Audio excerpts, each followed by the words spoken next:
Hypo is under secretion. Hypo, there's an error there. It's hypo is under, it means under secretion, right? This is a disorder in which the thyroid gland does not secrete enough thyroxine. And we can already tell by this definition that when we speak of hyperthyroidism, it is a disorder whereby the thyroid gland secretes too much thyroxine. The thyroid gland is underactive and there is an undersecretion of thyroxine. What are the causes of this one here? They may be caused by a lack of iodine in the diet. Iodine is needed to make thyroxine. It may also be caused by the immune attacking the cells of the thyroid gland. We've already discussed this one, so we can see that it could be as a result of the autoimmune diseases, né? And then infection, this could also lead to this hypothyroidism. When you have an infection and it is not treated and then it spreads, then it would affect the functioning of the thyroid gland. Pregnancy.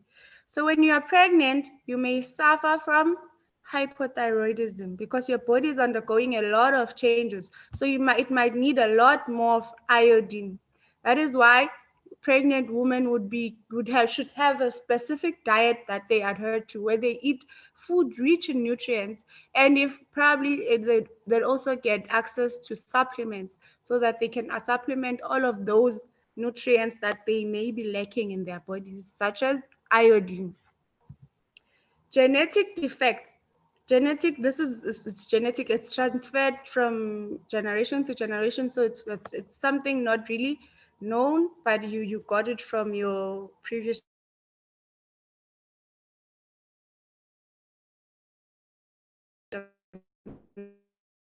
cause this high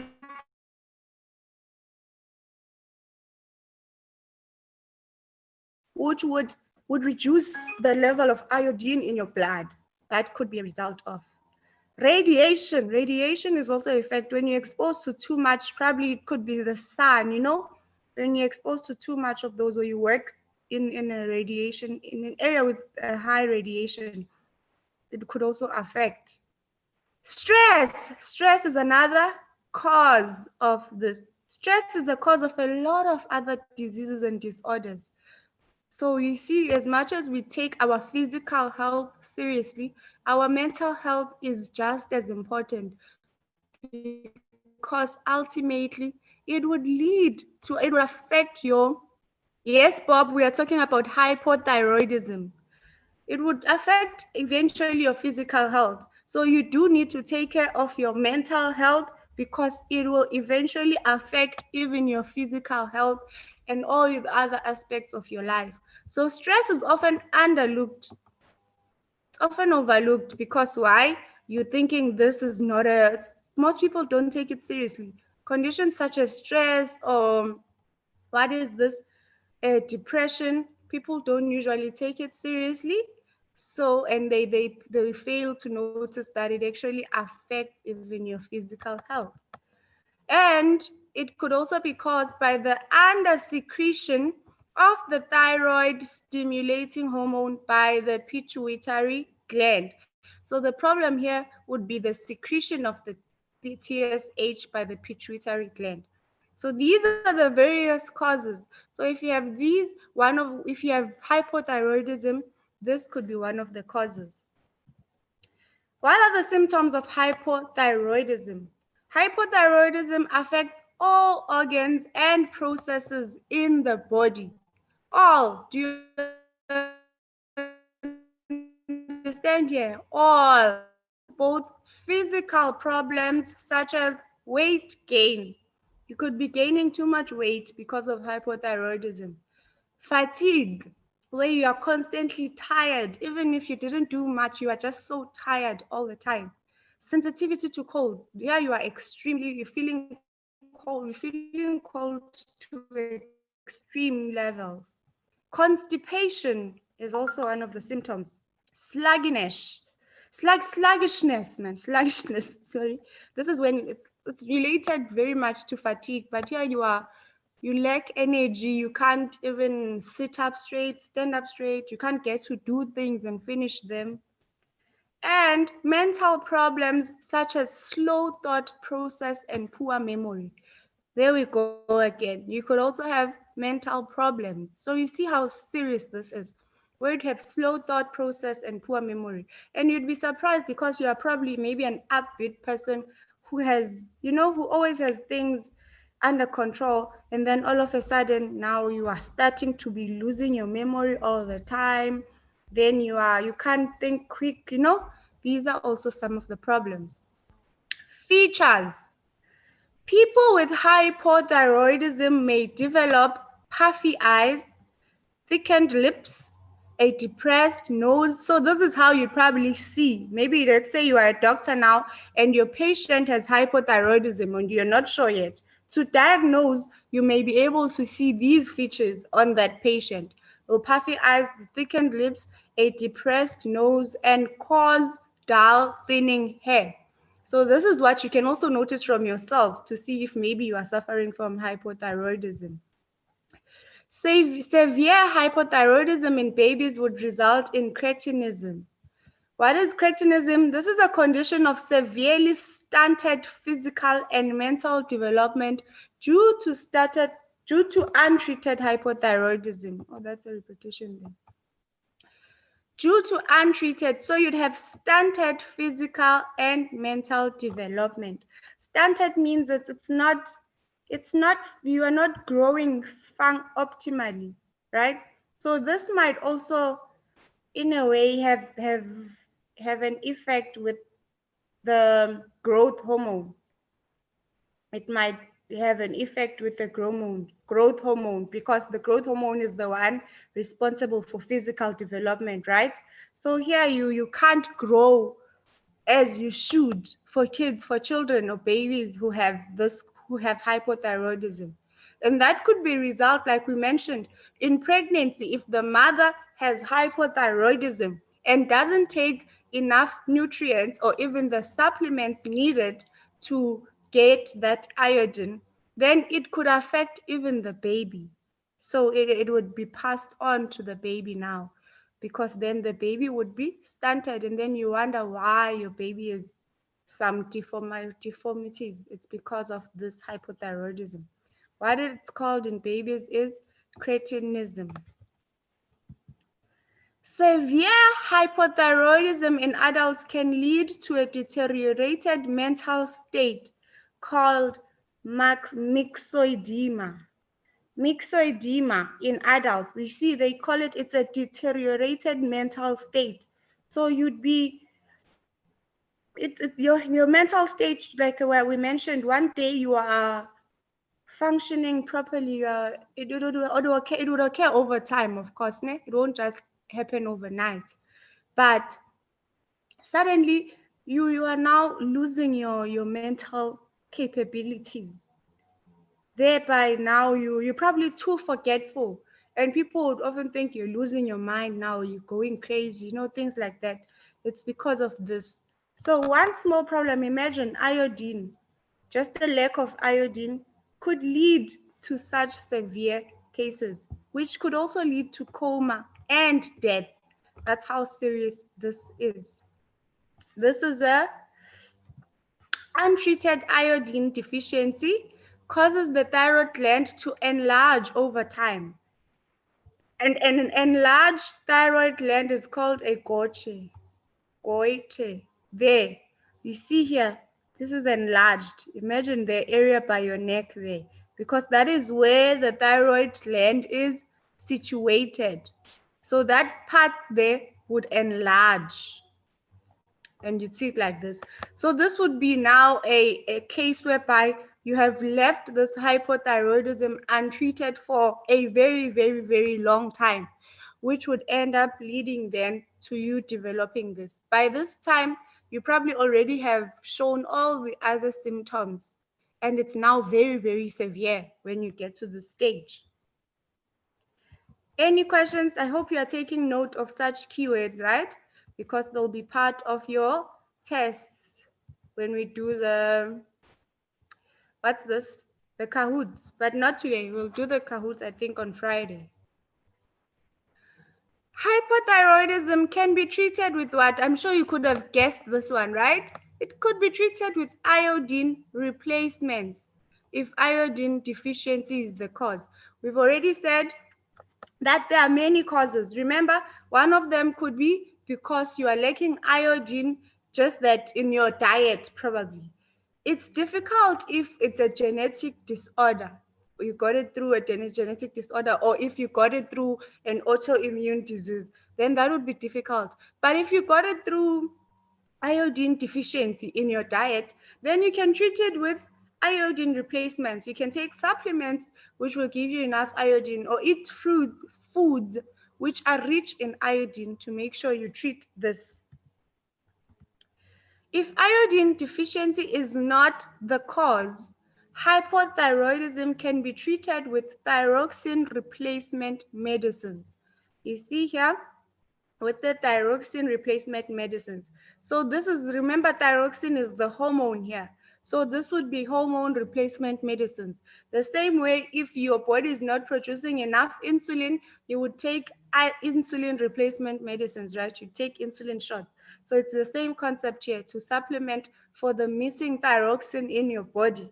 Then you take those supplements, those medicines, where you inject it or you drink it and then you replace with the thyroxine.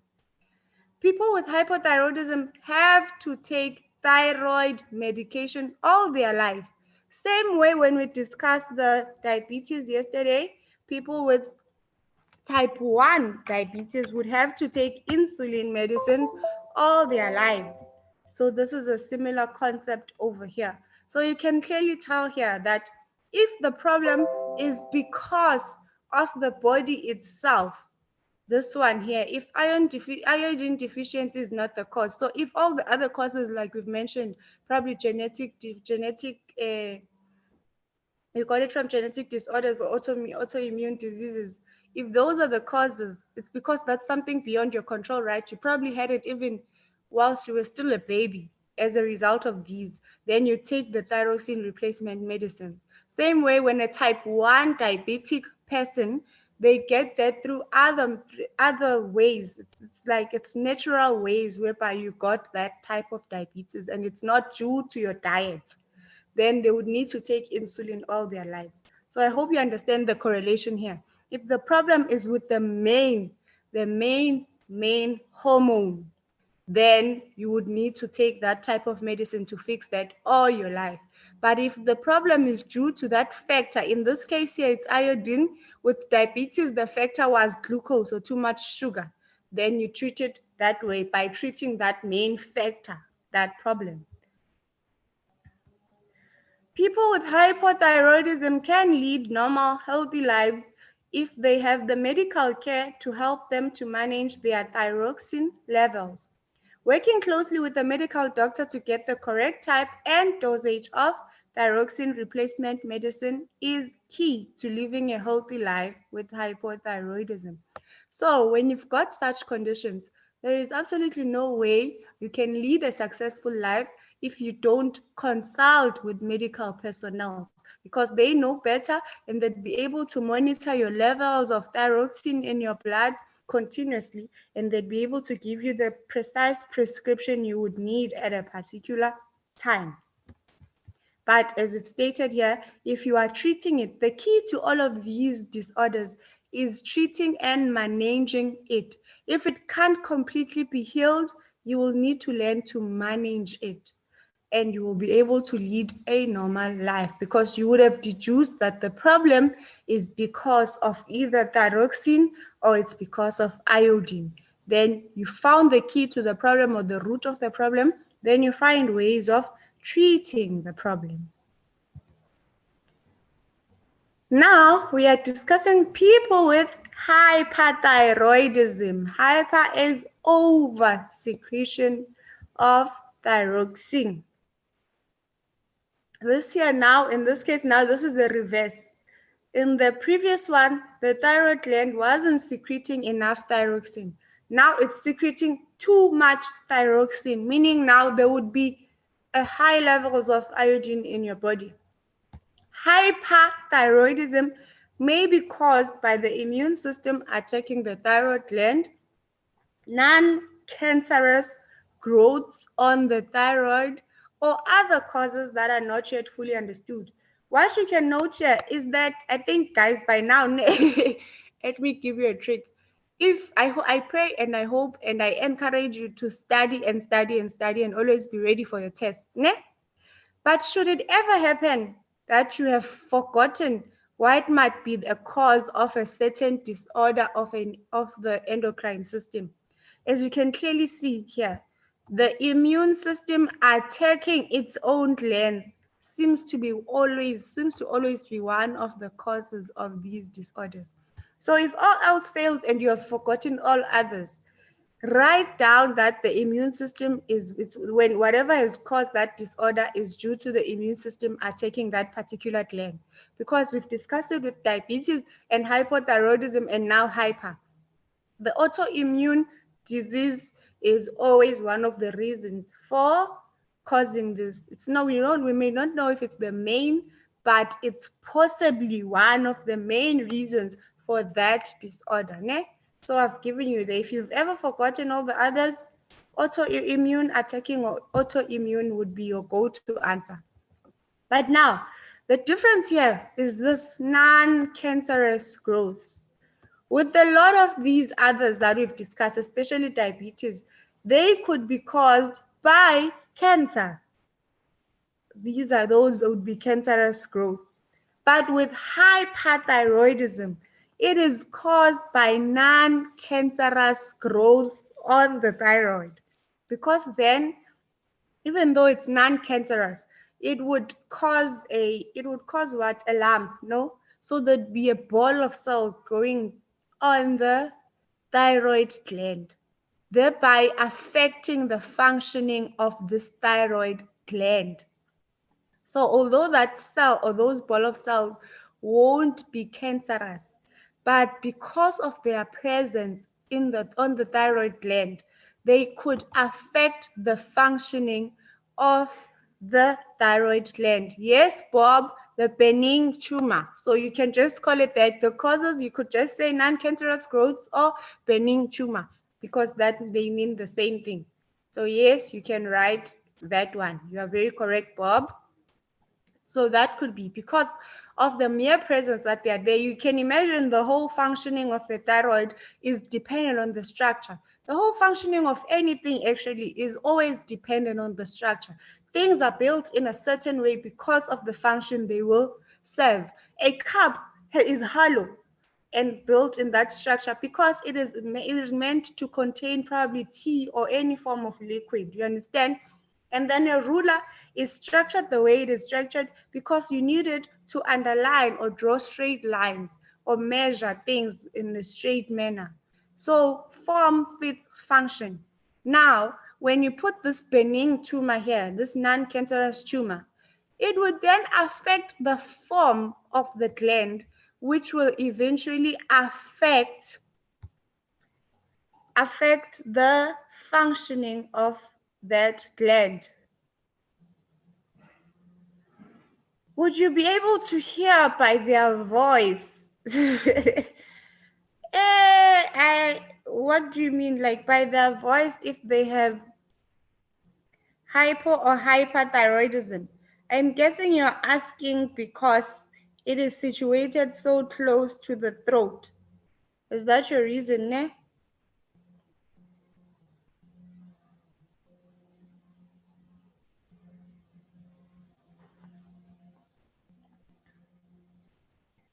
Yes, when a Kyle, it can affect because like we've said, it is like you've noted, so good observation, because it is so close to the throat, it could affect even your voice because it would ultimately even affect all other organs and other nerves and all other things that are around the, what are these, man?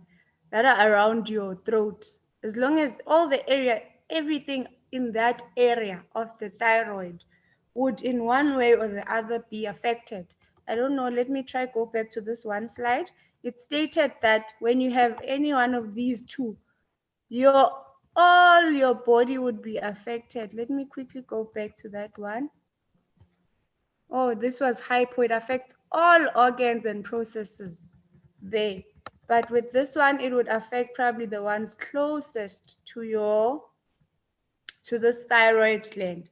And that could be greatly due to what? To this benign tumor, this benign cancer, this benign cells, yes, tumor there. Because what? Like I've been mentioning here, it would affect the shape or the form of the thyroid gland. So even with hypothyroidism as well, you could have like low voice, it could be rough or coarse, and your range would change your range. So imagine you get this and your job is a singer, you are a singer, or you're a teacher, or anyone whose livelihood depends on speaking or singing or using your throat. It does affect your voice. So it is very important to take care of yourselves. You see, you might just you get very strange disorders affecting things you wouldn't think of. And they stated here that there are many other causes which are not yet fully understood. So this is still an ongoing study. Hyperthyroidism leads to an increase in the body's metabolic rate.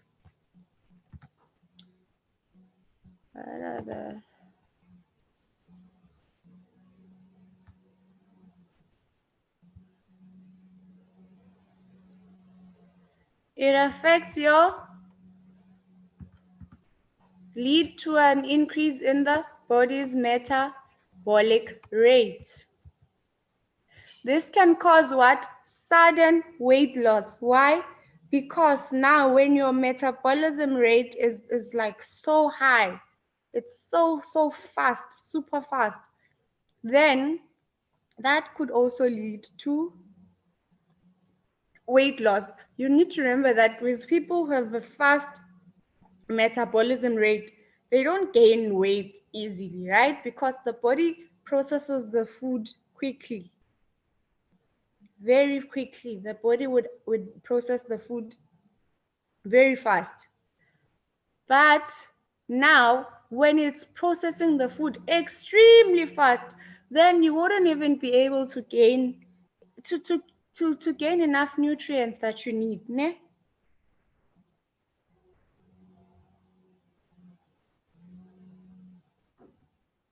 I see another question. I'm sorry here. Oh, Kyle, would one get laryngitis? Yes, because it's affecting the voice. It could cause laryngitis.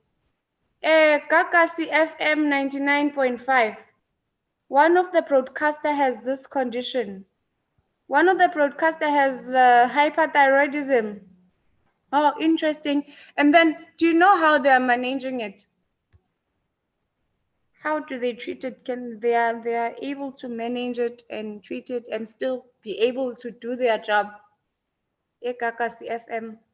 Hello, Kakasi FM. I'm so confused. Is this like real Kakasi or your parent works at Kakasi?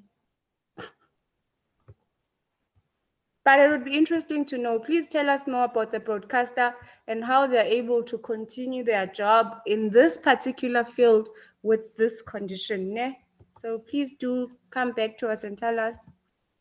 It can cause, like we've discussed now, whilst we wait for Kakasi FM to respond, it can cause sudden weight loss, rapid or irregular heartbeat, increased body temperature, excessive sweating, nervousness or irritability, swelling of the thyroid gland, which is goiter, and protruding eyeballs that are dry, red, and swollen. Guys, I need you to pay attention to these symptoms that we are listing here, because in your tests, you might just get images of people with these particular disorders, and you would need to look at the picture and then state which disorder this particular person has. Yeah?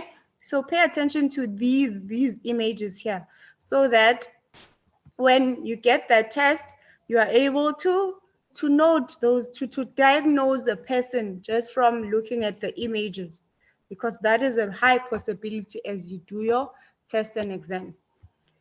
And then last point there is that hyperthyroidism can lead to serious health risks such as heart problems, brittle bones, and eye and skin problems. So it would affect a lot of things. Wow, Kyle says his aunt had it and she had to go on an all-fish diet.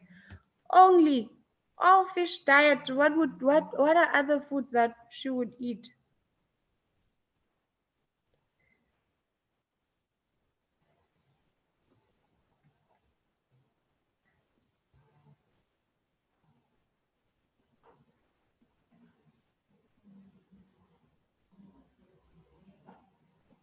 What would be the other foods that she would eat?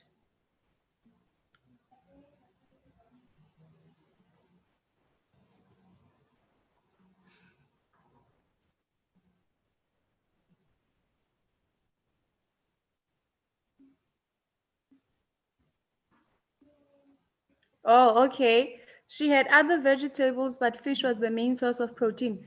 Bob, fish. Wait, let's talk about this. With hyperthyroidism, it is when there's too much thyroid secreted. Therefore, that means the iodine levels are very, very high. So the elimination of all the other foods is in an attempt to eliminate too much salt in your diet.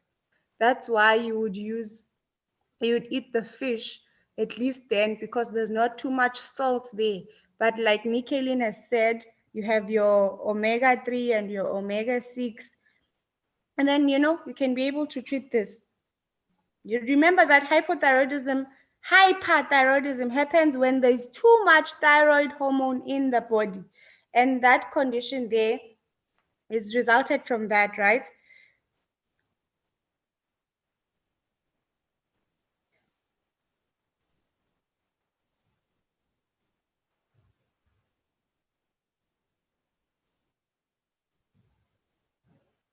So the fish would provide a more balanced diet. Like we've said, you are trying to let's use the example of negative feedback mechanism, because there's already high levels of iodine with hyperthyroidism. You then need to eat foods that are not iodine, that don't have iodine. So it means you cut out completely all your salts from your diet, those salts which have the iodine. So you cut all of those out. And fish would be a good source of that food, I suppose, because all the others, it's almost not possible to eat them without salt, ne? So it's even the types of salt. So you need to be careful, especially when you're buying salts now. You'd need to buy non-iodized salt. You need to make sure you eat probably only the egg white part. So all foods that contain a lot of salt, you'd need to cut it out from the diet. And you need to ingest a lot of healthy fats as well, and fish contains that. Oh, Kaka CFM has responded. Yes, my parent works there. It is a radio station based in KZN. He managed it by talking slower and not eat sour foods that have acids or salt. He eats food that is easily swallowed because he said it is difficult to swallow some foods. Okay, you see, we're getting an experience of someone who is a broadcaster. And they do what? They are managing it by making sure they are changing their diet, like Kakas is saying, they are changing their diet and eating foods that would allow them to manage this. And then you need to now manage even how you speak clearly. So you talk slower or don't talk much, just to make sure you don't cause irritation. Ne? And Kakasi says it's also difficult to swallow some foods. So you see how serious this is. It affects your life. Imagine now you have to speak slower. Imagine now it's difficult swallowing foods. Have you ever suffered from the painful tonsillitis, which we call tonsils? Then now you can't swallow. Now imagine this is your daily life because you have hyperthyroidism. That is very, very difficult to live with.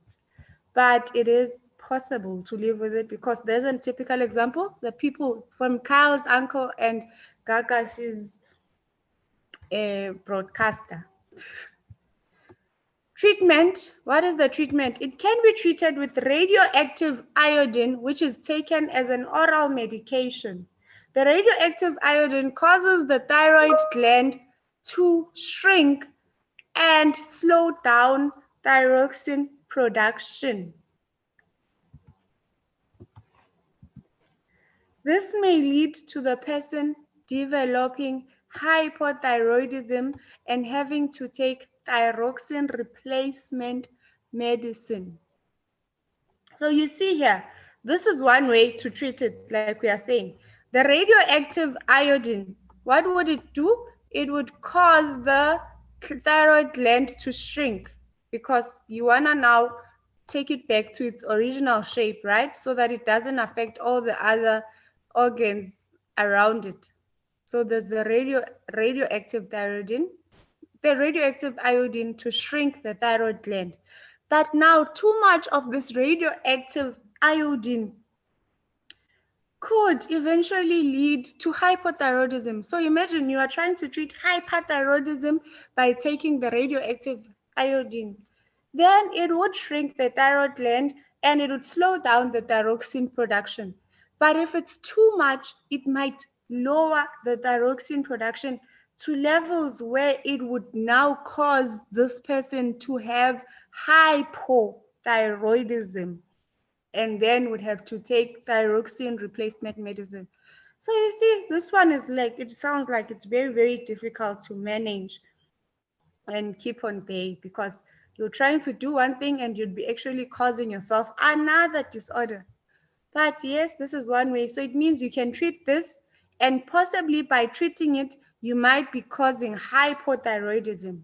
But then you would need then to treat hypothyroidism by taking the thyroxine replacement medicine, unfortunately.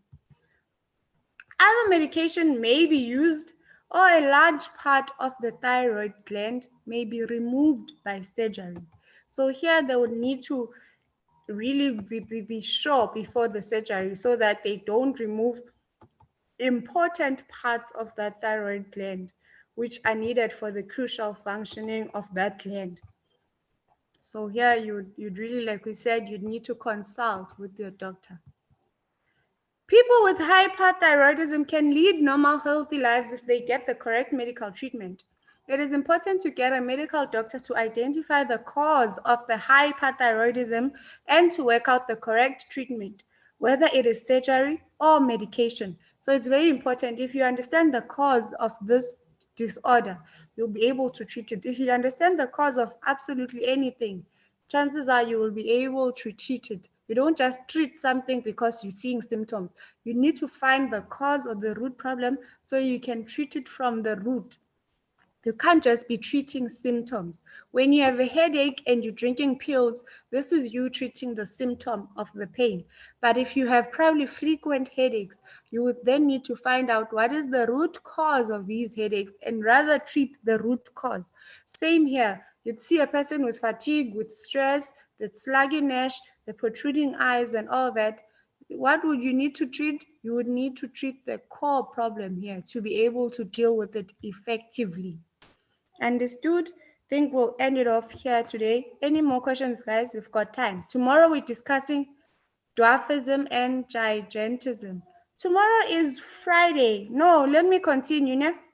Let me continue so that we'll have more time for Kahoots tomorrow. So I'm continuing. I'm continuing just now.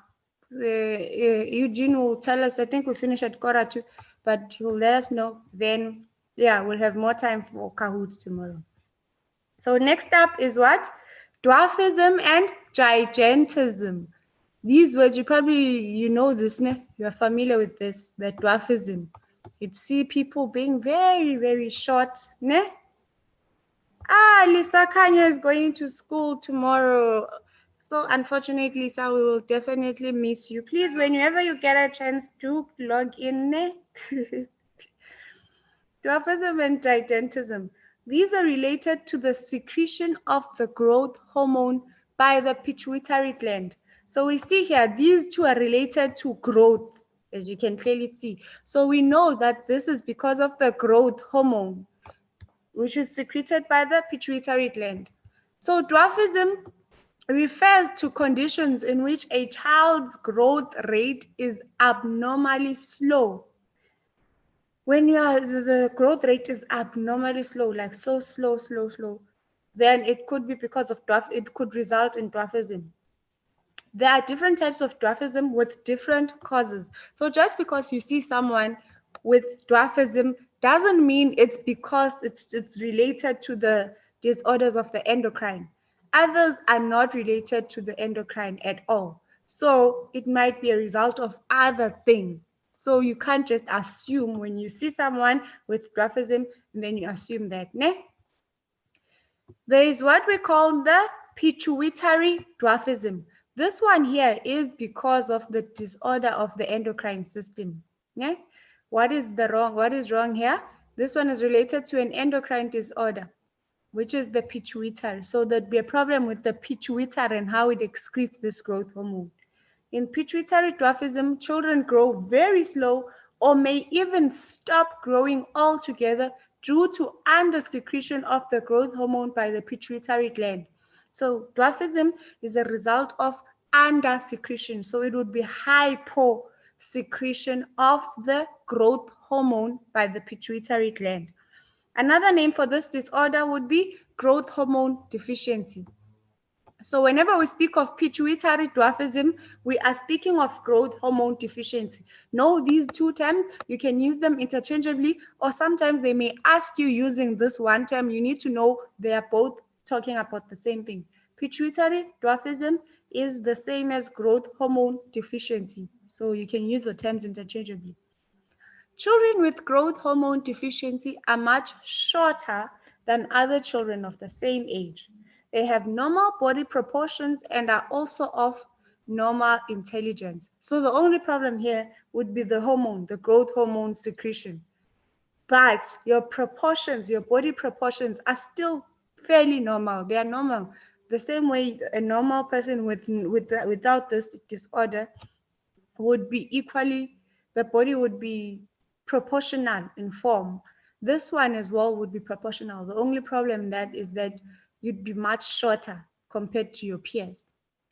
What would be the cause? The causes is the under-secretion of the growth hormone, and it might be caused what? By a genetic disorder.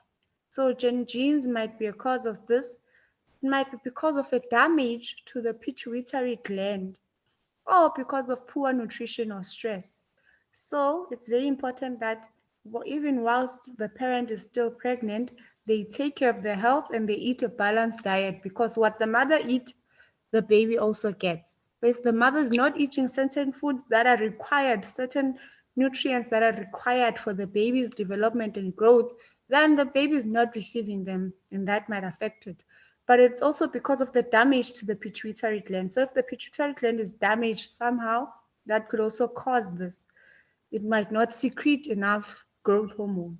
Or it could also be a genetic disorder whereby it's passed on from generation to generation. If you probably had people with dwarfism in your family, chances are it would pass on. You'd remember when you did the genes and how it's passed on from generation to generation. Then you would be able to understand. You'd be able to know. You'd know. Same way with people with various other conditions. They could be passed on from generation to generation.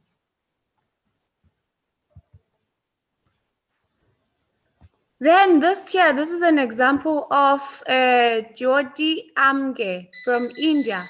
This one here has dwarfism caused by under-secretion of the growth hormone.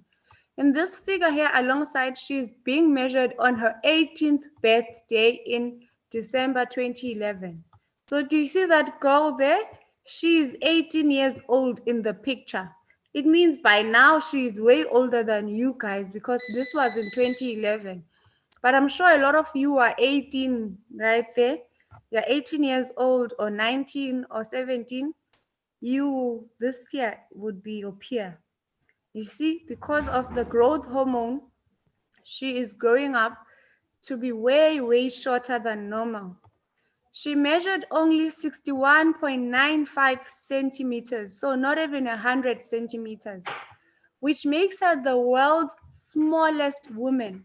She has normal body proportions and intelligence and plans a career in the film industry. So you see, the only thing it affects would be your height, but everything else is normal. You'd be able to have normal intelligence, normal reasoning capacity as all your other peers. The only thing is the height. So when you meet such people, you treat them with respect because I mean, come on. You can't now undermine someone or disrespect them or be mean because of a condition they have no control over. I think I'll end it off here today. Tomorrow we'll just discuss gigantism and then we would get on to cahoots. Now, guys, I will see you tomorrow. Lisa Kanya, all the best, Nelisa, and everyone else who is going back to school tomorrow.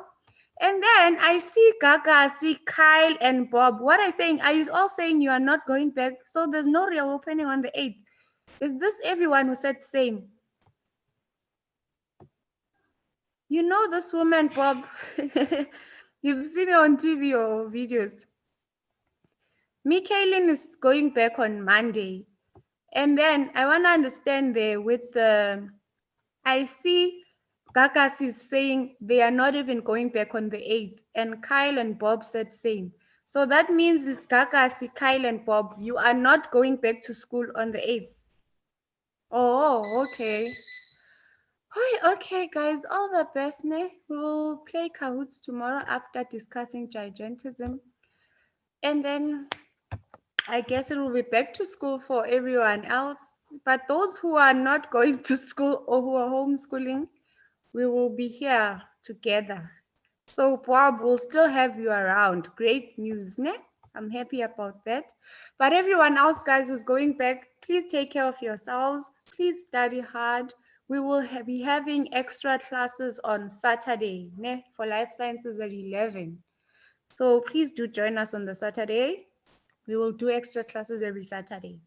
So I'll see you on Saturday. For those going back to school, Saturday, 11 a.m., let us meet in class. Ne? So please sign up for the newsletter. Remember to sign up for the newsletter so you can get more information about all the developments that are happening. But yeah, that is it from me today. We'll miss you, Lisa. You are giving others a chance. So tomorrow they'll be topping the leaderboard since you won't be there. I'm joking, guys. But Lisa won't be there. So one less competition for the rest of you.